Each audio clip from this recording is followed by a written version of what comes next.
Le Grand Dialogue. Sigi Kafoba. Le Grand Dialogue, l'émission de débat du studio Tamani sur votre radio. Sigi Kafoba.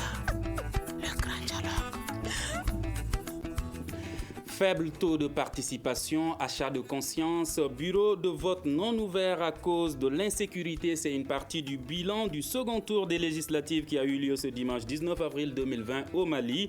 Dans ce contexte, certains Maliens s'interrogent sur la légitimité des futurs députés et d'autres craignent un fort taux de contamination au coronavirus suite à la tenue de ces élections. Quel enseignement faut-il donc tirer du second tour des législatives? Le Grand Dialogue pose le débat et nos invités sont Dr Ibrahima Sango, président de l'Observatoire des élections et de la bonne gouvernance, Dr Ali Tunkara, sociologue, directeur du Centre d'études sécuritaires et stratégiques au Sahel, Mamoudou Bokoum, journaliste à la radio Kaoural de Mopti et un habitant de Gossi qui a requis l'anonymat, interviendra au cours de cette émission. Je suis Mohamedou Touré, chers invités, auditeurs et téléspectateurs, bonsoir à toutes et à tous et bienvenue. Le Grand Dialogue.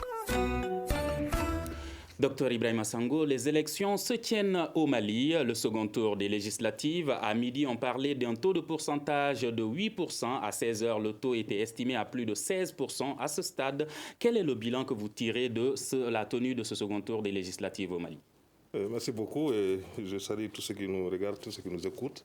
Et par rapport aux élections législatives, le deuxième tour, ce qu'on a vraiment constaté, c'est que l'organisation s'est un peu améliorée, surtout par rapport à la maladie à coronavirus qui était la hantise des Maliens.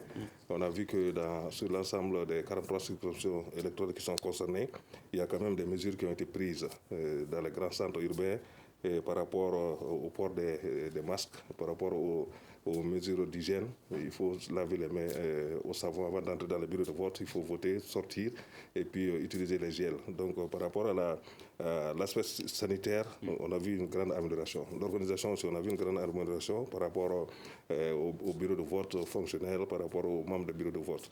Mais l'équation reste toujours le taux de participation, comme vous l'avez évoqué. Et on sait qu'au Mali, les gens ne votent pas, ne sortent pas beaucoup pour voter. Il y a plusieurs raisons qu'on peut opposer à cela.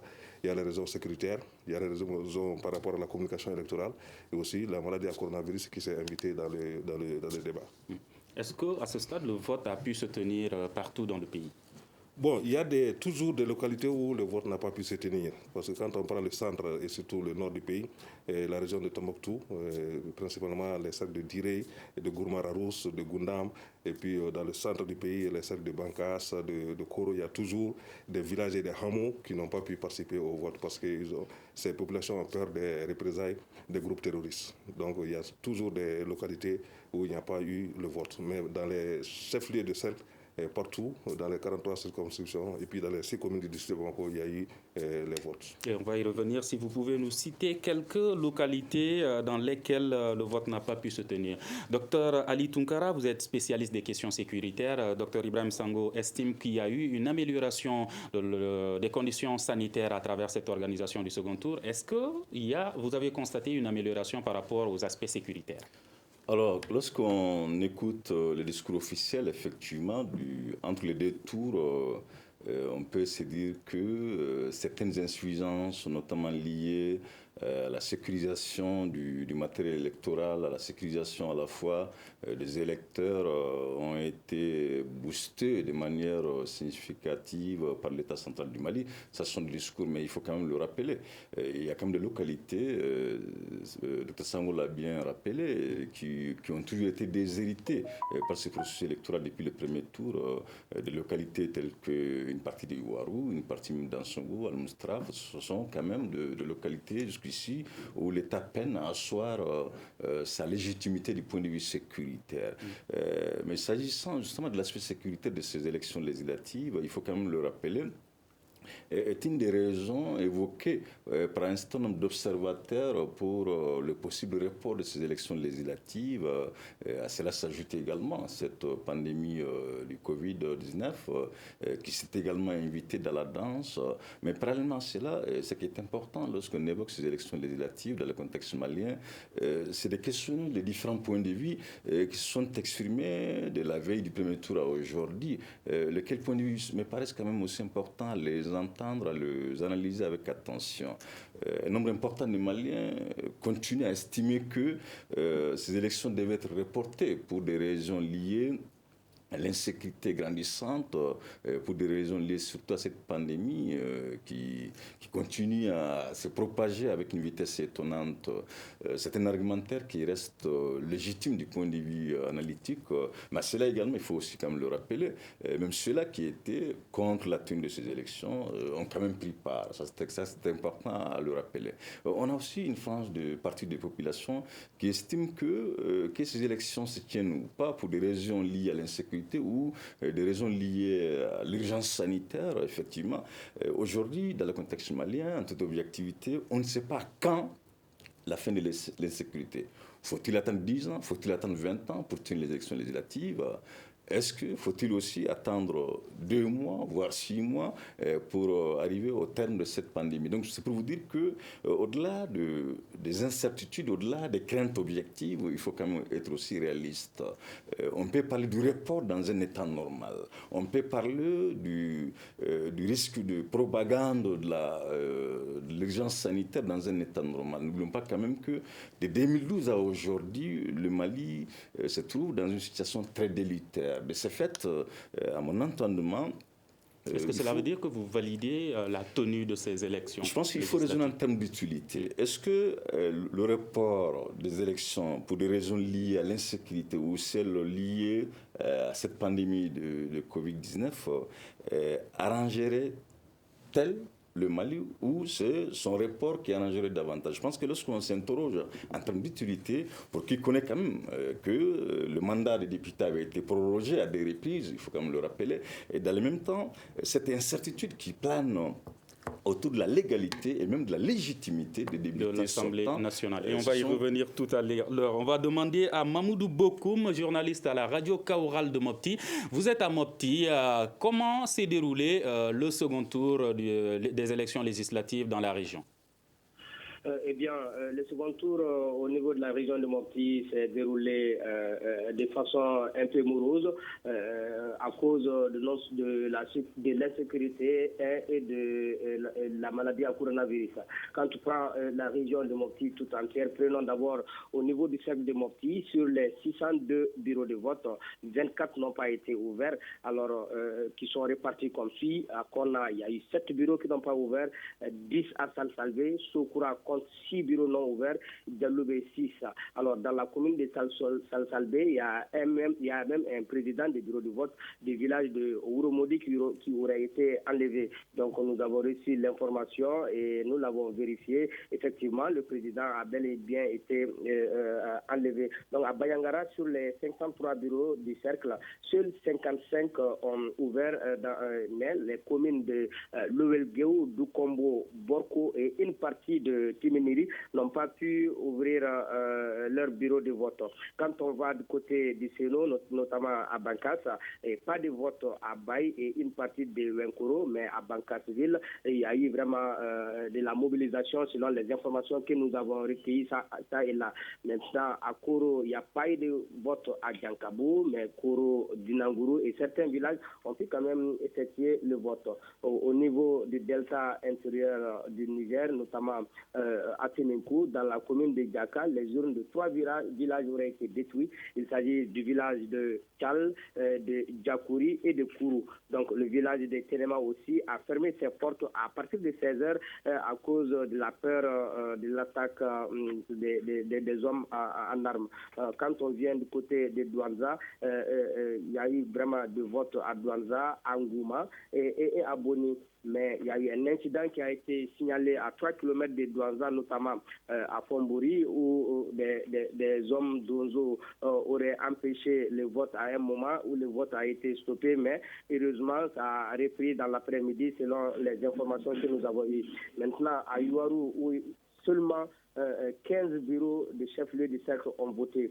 Donc, il y a eu un incident où 2 agents électoraux ont été mis à la disposition de la gendarmerie pour avoir été pris en flagrant délit de bourrage d'urne au compte de la circonscription électorale de Aka où le vote n'a pas eu lieu. Voilà en gros ce qui s'est passé au niveau de la région de Mopti. Mais ce qu'il faut retenir, c'est qu'en tout cas à Mopti ici et dans d'autres localités, les dispositions sanitaires ont été prises pour contrecarrer un peu la maladie à coronavirus. Notamment, il y avait des kits de lavage de main à l'entrée de l'ensemble des centres, en tout cas des votes que nous avons pu visiter et des informations qui nous est parvenues. Alors, par rapport maintenant à l'affluence, vraiment, en tout cas, jusqu'à 17h30, au moment où on quittait certains centres, l'affluence était très timide. Il y avait plus de mobilisateurs que d'électeurs, en tout cas dans les différents centres de la circonscription électorale du cercle de Mopti, Mahamoudou Touré.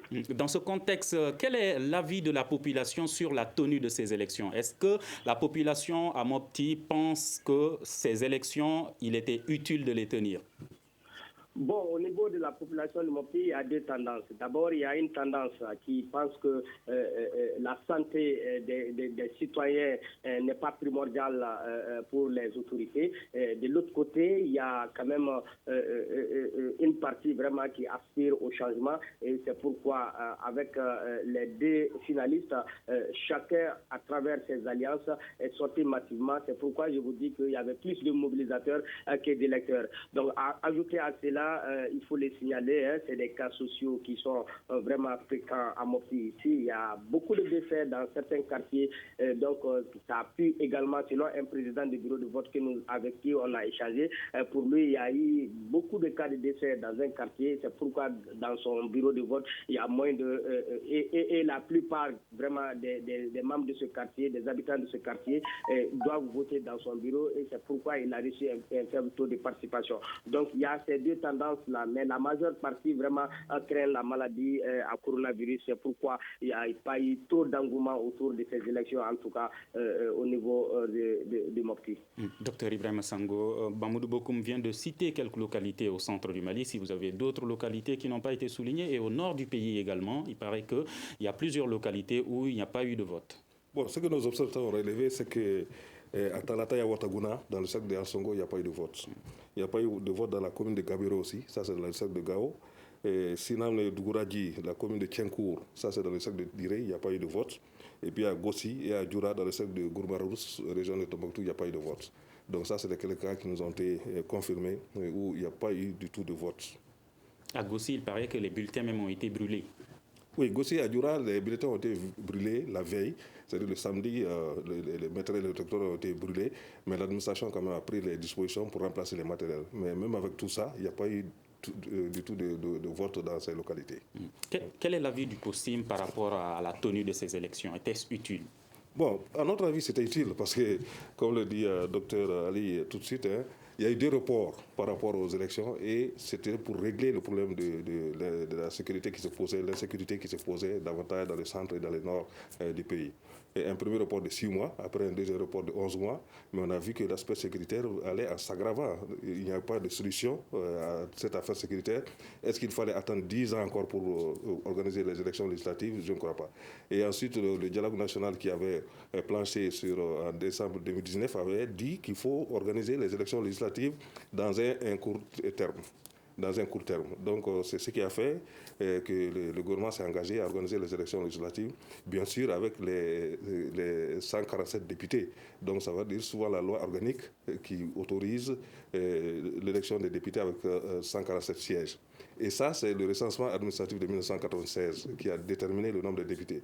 Aujourd'hui, on pouvait dire le Mali a 20 millions d'habitants. Il fallait réfléchir pour aller à 300 députés au moins, pour qu'on puisse organiser les élections. Mais comme les autorités et les pouvoirs publics ont voulu mettre en avant l'organisation des élections avec les 147 députés avant d'entamer les réformes institutionnelles et électorales, donc on est parti avec ça. Mais pour nous, il est nécessaire de légitimer l'Assemblée nationale, d'avoir une Assemblée nationale légale et légitime.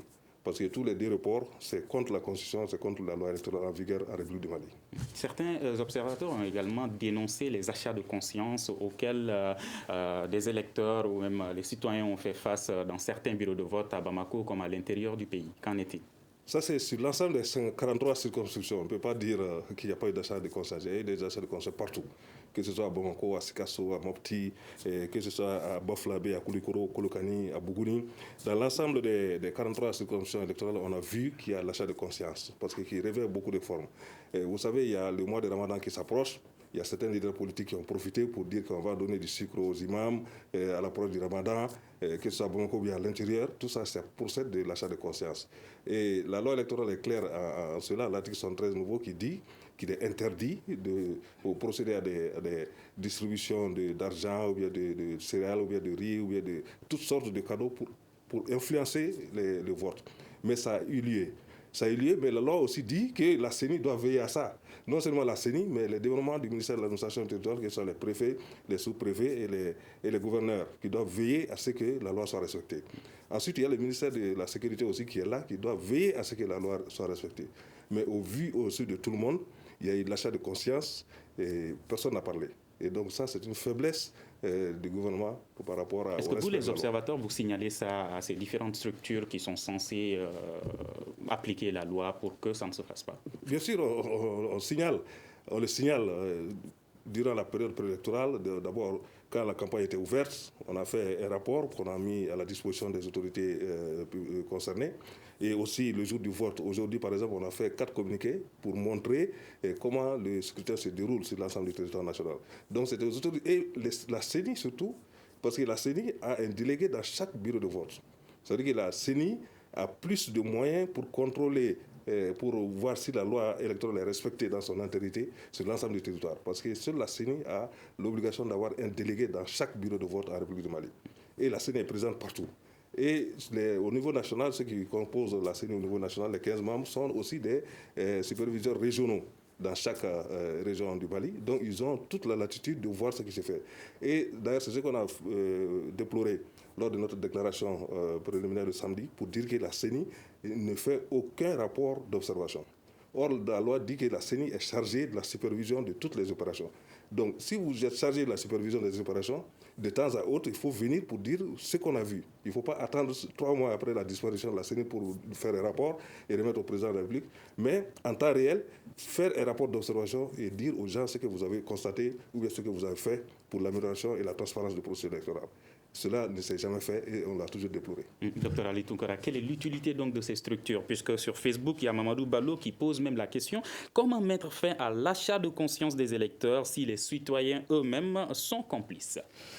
Sa question est pertinente, mais je pense que fondamentalement, lorsqu'on parle de l'achat de conscience, ça remet incontestablement en cause la légitimité même du scrutin, et pas la légalité. C'est bien fait de le rappeler.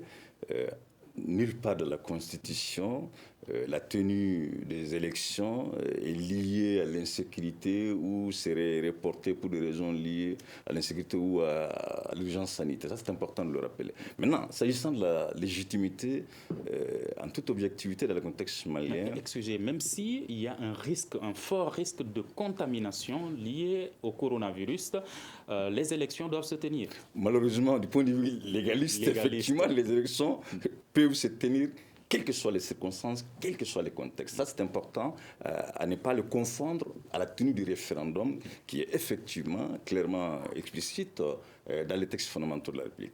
Maintenant, s'agissant de la légitimité effectivement du scrutin, elle est quand même incontestablement remise en cause dans le contexte malien. L'achat de conscience, pour nous, nous amène à nous demander, au bout du tunnel, les élections servent à quoi dans le contexte malien? Comment allez-vous compter sur des élus qui ont d'abord procédé par des pratiques à la limite marchandes afin d'accéder au Parlement? Comment allez-vous compter sur des élus, effectivement, lesquels élus vous ont pris pour des marchandises? Donc, pour vous dire que, en se référant d'ailleurs au projet, comment dirais-je, à la charte des partis politiques, on va se rendre compte que rares des partis politiques, qu'ils soient de la majorité ou qu'ils soient de l'opposition, obéiraient à cette charte. Donc, pour vous dire fondamentalement, dans le contexte malien, les élections ne peuvent aucunement, à l'état actuel des choses, nous amener à un État crédible, nous amener à des hommes et des femmes qui soient soucieux du pays que de s'enrichir. Donc, en toute objectivité, le scrutin législatif qui vient de s'achever dans le contexte malien a été émaillé par cet achat de conscience, a été émaillé par le trafic d'influence. Il faut quand même aussi le rappeler. Les quelques candidats qui sont fonctionnaires notamment, on a même du mal à différencier ce qui est des moyens de l'État et ce qui est du privé. Donc tout cela également interroge sur la légitimité de ces élections législatives. À cela également, il faut quand même le rappeler.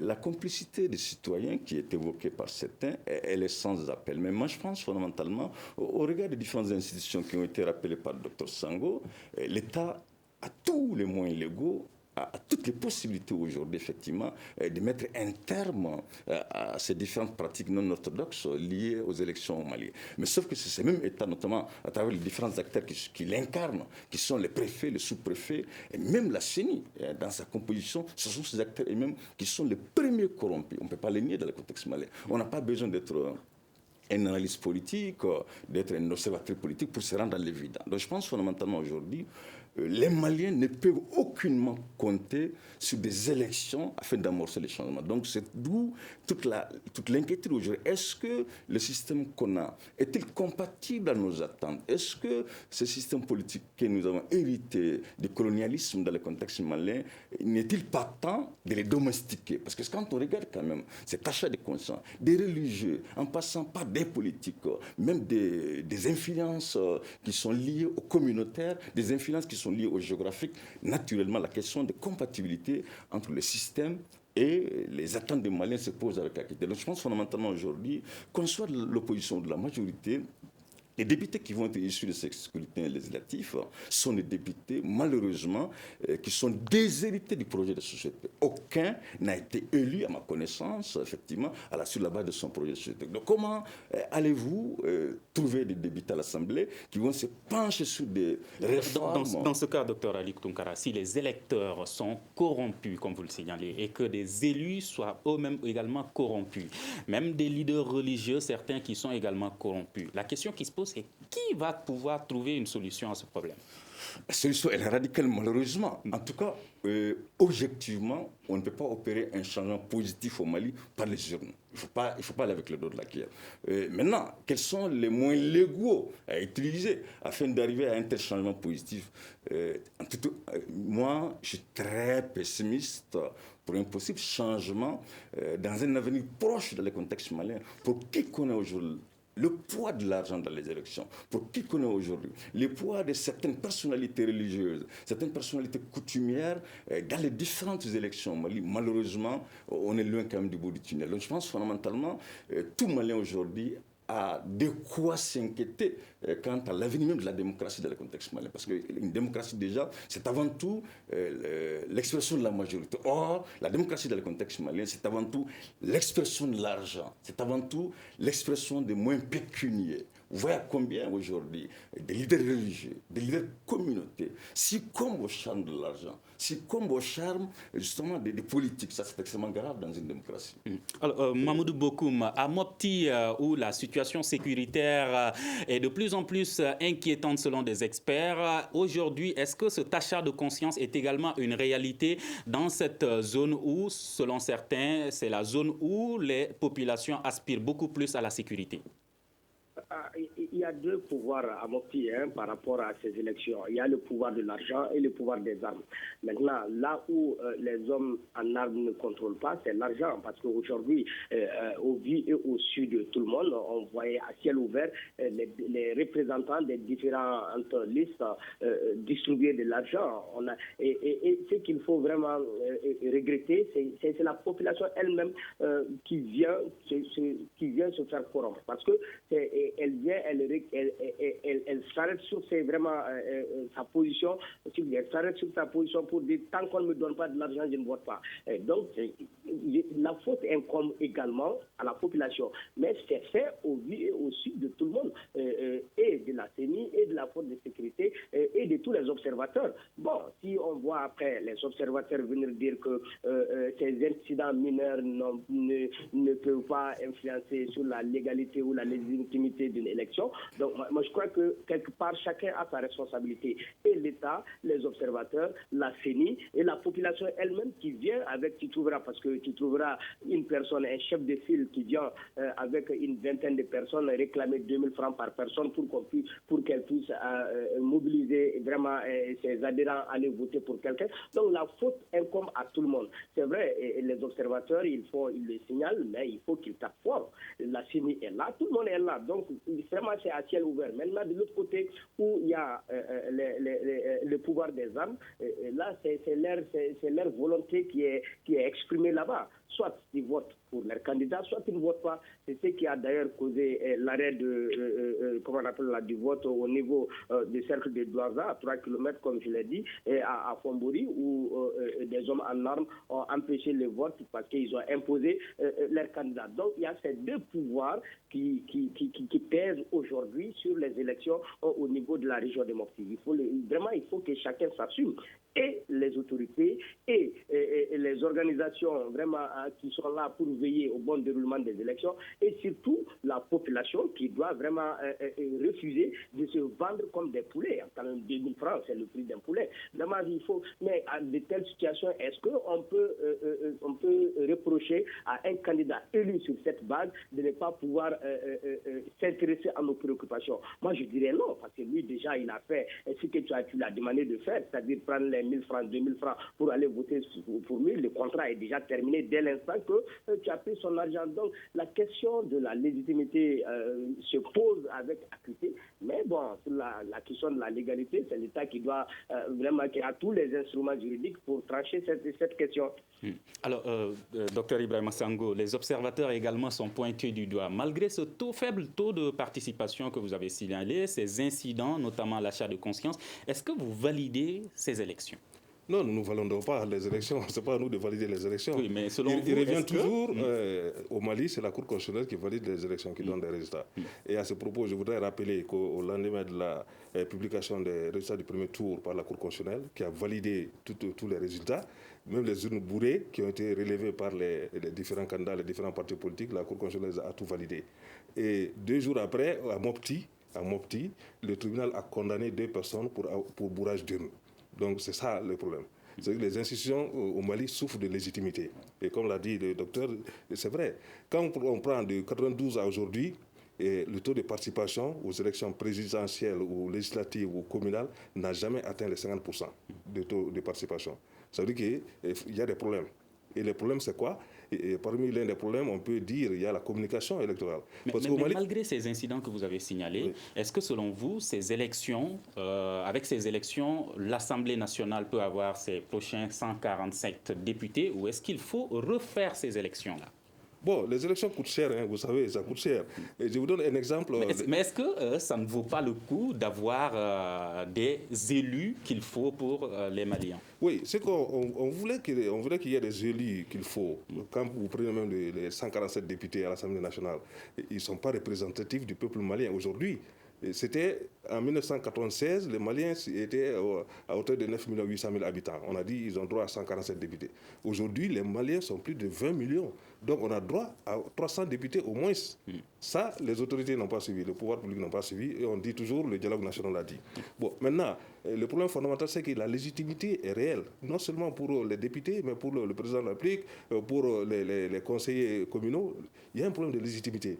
Et le problème fondamental de la démocratie malienne, c'est ça. Quand vous prenez les Maliens, c'est 17% qui sont francophones. Tous les autres, c'est les langues nationales. Mais on ne communique pas dans les langues nationales. On communique seulement en français et quelquefois en bambara, et puis on dit ça suffit.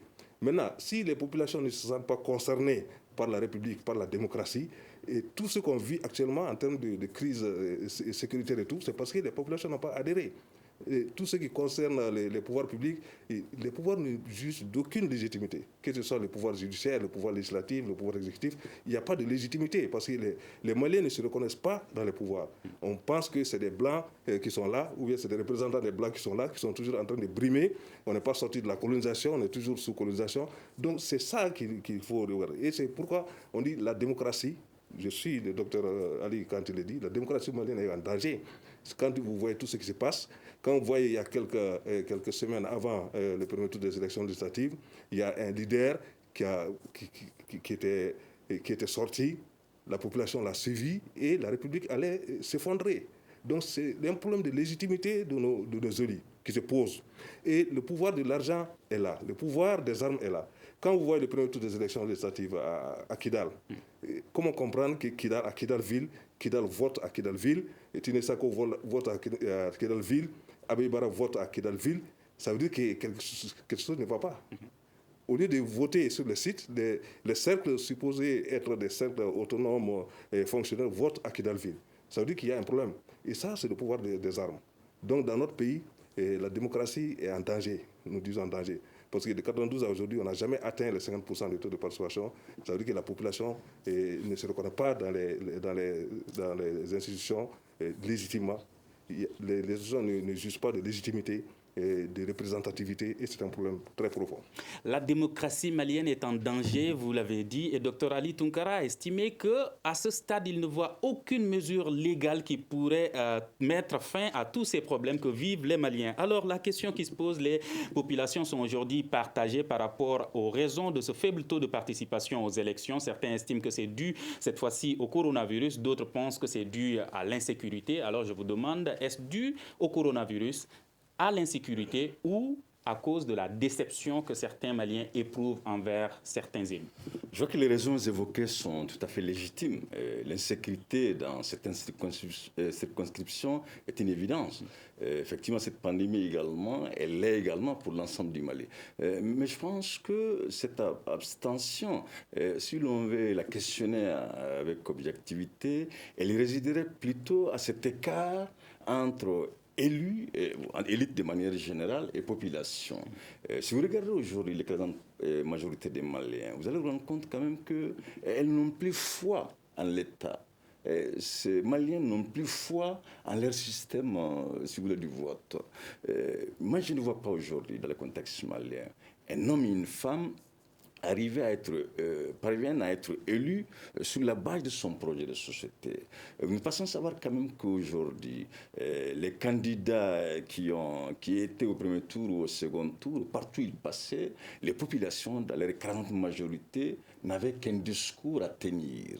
Monsieur, madame, si vous ne nous donnez pas notre part aujourd'hui, nous ne savons pas quand nous allons vous rencontrer. Donc, c'est pour vous dire que cette phobie de l'instantanéité, cette ruée vers le gain facile, d'ailleurs provoquée en grande partie par l'élite politique à partir des années 90, il ne faut pas quand même l'oublier, cette non-orthodoxie électorale malienne, elle est quand même née avec la démocratie, il ne faut pas l'oublier. Ces acteurs-là qui se targuent d'être à l'origine de l'avènement de la démocratie dans le contexte malien, ce sont ces mêmes acteurs qui sont les plus faux en termes d'éthique, en termes de morale, vis-à-vis du respect de la charte même des partis politiques.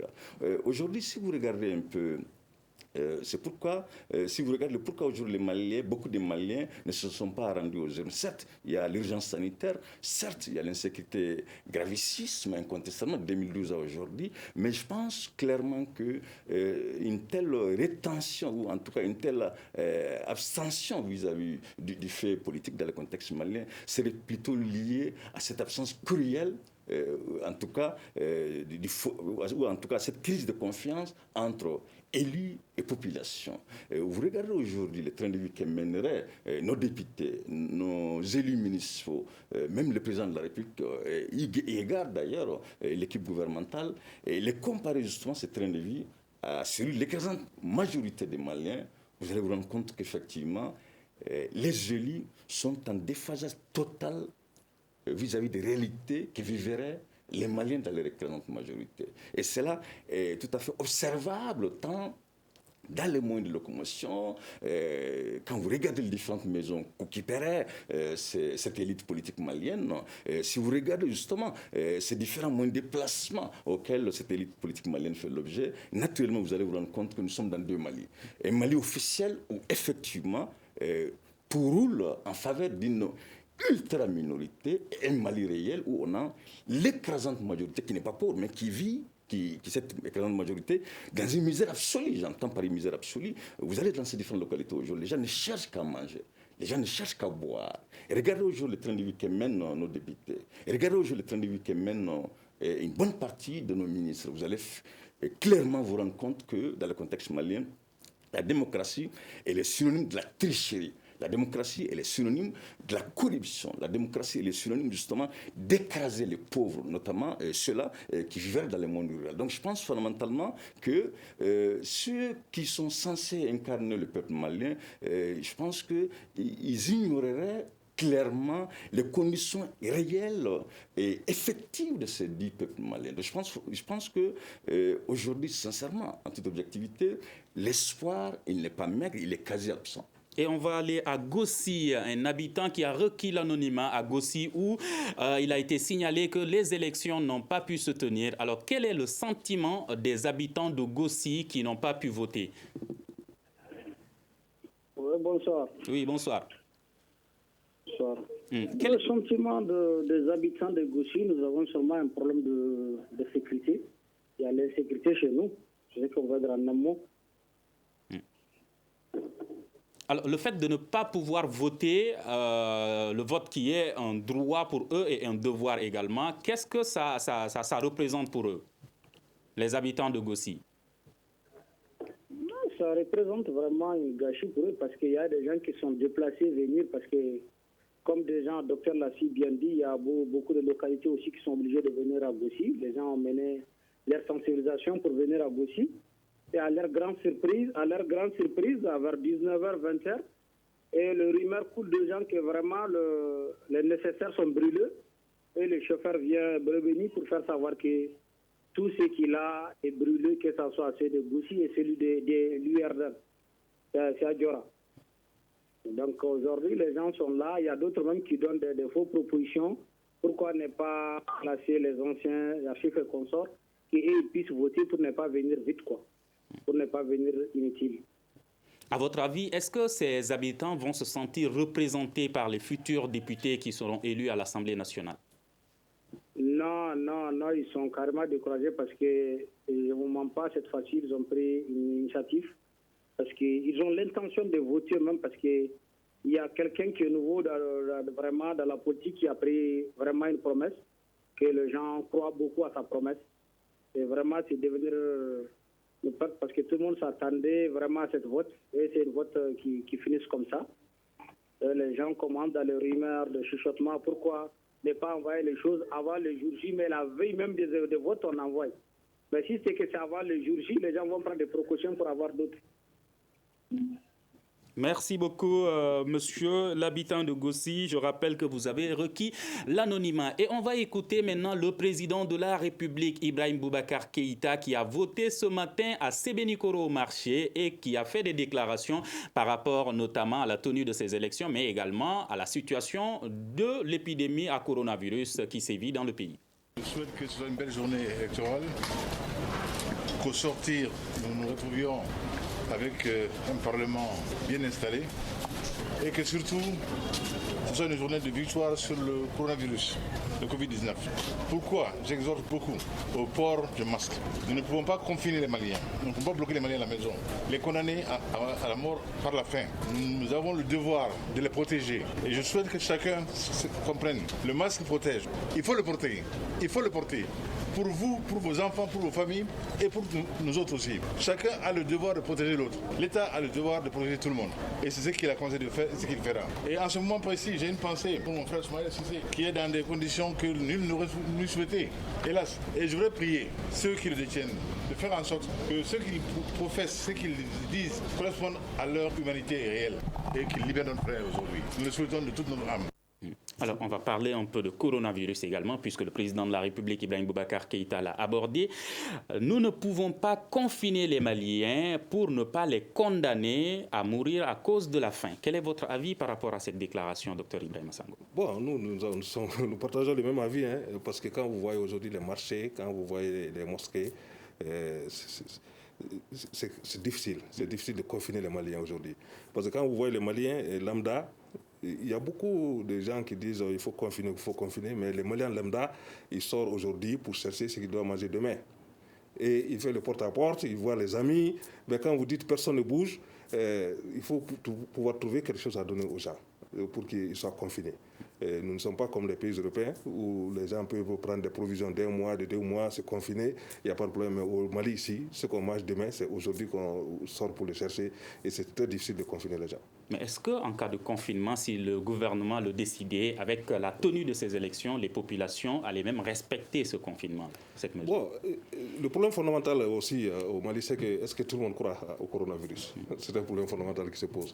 Parce que quand vous voyez les mariages, quand vous voyez les baptêmes, quand vous voyez les décès, les gens qui sont là rassemblés, et quand vous voyez les marchés, vous voyez les mosquées, vous voyez les sotramas, les taxis, les gens ne croient pas tellement au coronavirus. Donc il faut que ici aussi la communication puisse être faite de façon inclusive, qu'on puisse parler à tous les Maliens. Parce qu'on n'est pas excusez-moi, certains estiment que ce sont les autorités elles-mêmes qui ne montrent pas le bon exemple, à travers notamment la tenue de ces élections, même avec l'épidémie à coronavirus qui sévit dans le pays. Nous ne sommes pas de cet avis parce que, élection ou pas, les Maliens ne sont pas en train de respecter les mesures face au coronavirus. Je vous ai dit, les marchés sont toujours pleins. Et ça, c'est les gens qui sont à côté. Il n'y a pas de respect de distanciation des 1 mètre, il n'y a pas le port des masques et tout ça. Et pour les élections, d'ailleurs, à République du Mali, comme on l'a dit, le taux de participation, ça n'a jamais été atteint les 50%. Donc le fait qu'on ait eu 35% au premier tour, c'est moins que le 2013 et 2007. Mais en 92, c'était 21%. En 97, c'était 21%. En 2002, c'était 23%. Donc en 2007, ça a atteint les 35%.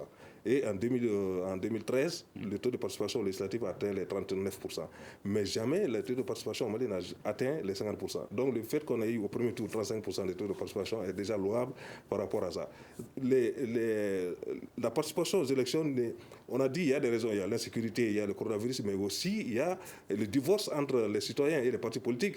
Parce qu'après le 2018, l'élection présidentielle, il y a eu le divorce entre l'opposition et la majorité qui ont toujours refusé de s'asseoir pour parler ensemble. Et on a vu, avec les élections législatives, ils sont sur la même liste électorale.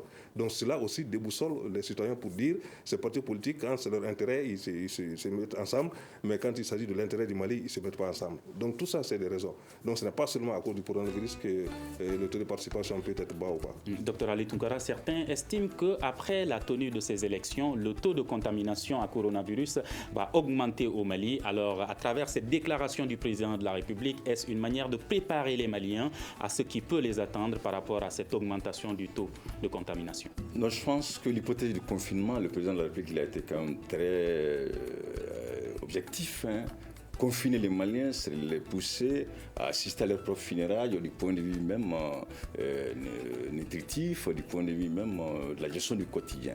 Mais maintenant, est-ce que peut-on de facto établir un lien de cause à effet entre la tenue de ces scrutins et la propagande du virus, du coronavirus? Je pense que le lien n'est pas évident à l'établir.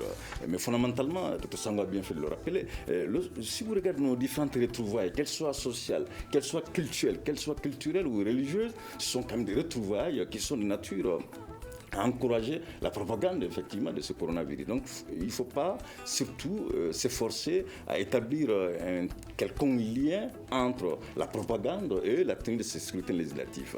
Ne confondons pas surtout la légalité et la légitimité. La légalité, elle est sans appel, mais c'est vrai que la légitimité, elle est quand même objective, la légitimité, elle est même subjective. Parce que vouloir aujourd'hui attendre une fin irrévocable à l'insécurité, une fin irrévocable justement à cette pandémie, pour la tenue de cette sécurité législative, c'est pour attendre 10 ans, voire 20 ans pour le cas de l'insécurité. Merci, Dr Ali Tounkara. Et nous ne pouvons clore ce débat sans pour autant rappeler quelques-unes des mesures et gestes qui sont donnés par les autorités sanitaires pour se protéger contre le coronavirus, qui est entre autres d'éviter de se serrer les mains et de respecter une distance d'1 mètre et de ne pas se regrouper au-delà de 50 personnes. Le Grand Dialogue s'intéressait aujourd'hui au second tour des législatives 2020 au Mali. Quel enseignement a tiré? Et nos invités, Dr Ibrahima Sango, président de l'Observatoire des élections et de la bonne gouvernance, Dr Ali Tounkara, sociologue, directeur du Centre d'études sécuritaires et stratégiques au Sahel, Mamoudou Bokoum, journaliste à la radio Kaoural de Mopti et un habitant de Gossi qui est intervenu et qui a requis l'anonymat. À la régie vidéo et audio, Mamadi Keita et Peting Diara, je suis Mohamedou Touré. À demain pour un prochain numéro du Grand Dialogue de Studio Tamani. Merci à tous. Le Grand Dialogue. Le Grand Dialogue, l'émission des débats du Studio Tamani sur votre radio.